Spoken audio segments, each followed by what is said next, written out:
Hey guys, today we're going to be doing a guide for Zani. Just a heads up, since I'm a bit late, most of what I'm going to be saying is either going to be a repeat of what other people have already said, or you might learn a thing or two.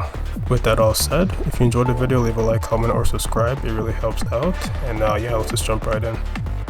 Zani is a parry type character who uses gauntlets as her main weapon. She has an insane amount of defensive options, to which if you play her right, she's pretty much untouchable. Let's talk about her basic attacks first. To make things simple, we're only going to be talking about her basic attack 4 because it's the fastest / best option for charging her forte gauge skill. To use this, you have to pause at basic attack 3.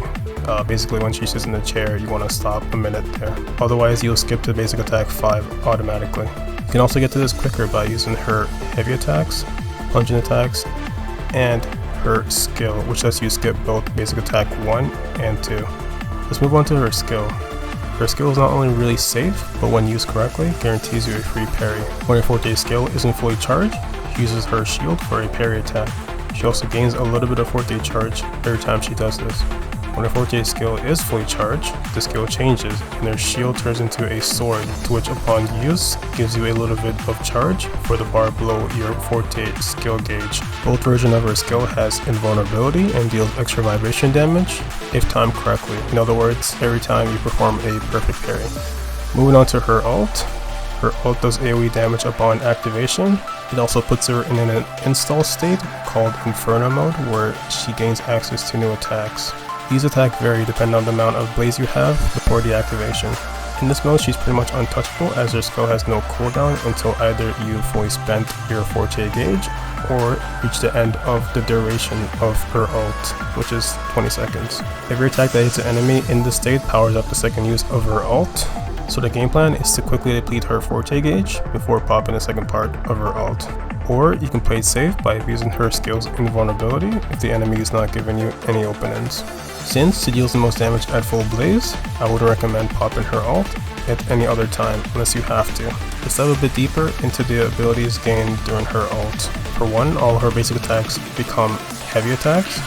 Her skill becomes enhanced, meaning you can now charge it for extra damage, deals 5% more vibration damage, and gives you a free heavy attack follow-up after each perfect parry. You can also directly go into her skill charge immediately after ulting by simply holding the basic attack button.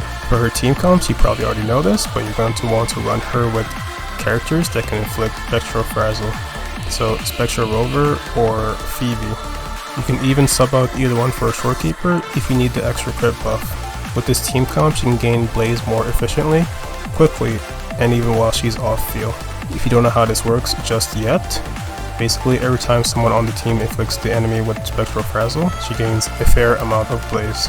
She also boosts spectral damage via her outro skill, so any spectral characters on her team gets a small DPS boost. For weapon loadout, you don't necessarily need her signature. If you're free to play, the 4-star from the same banner works perfectly fine.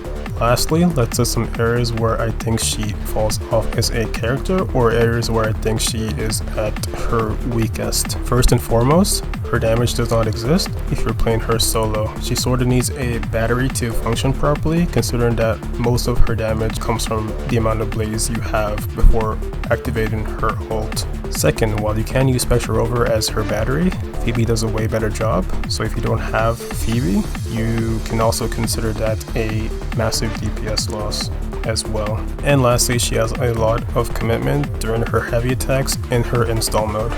And yeah, that's about it. My advice if you have her is to just run her with Pheobe. If you don't have Pheobe, make that the next character you roll for. Yeah, this was my Zani guide. If you enjoyed the video, leave a like, comment, or subscribe, and I'll probably make more going towards the future. And yeah, talk to you guys eventually. Take it easy. Peace.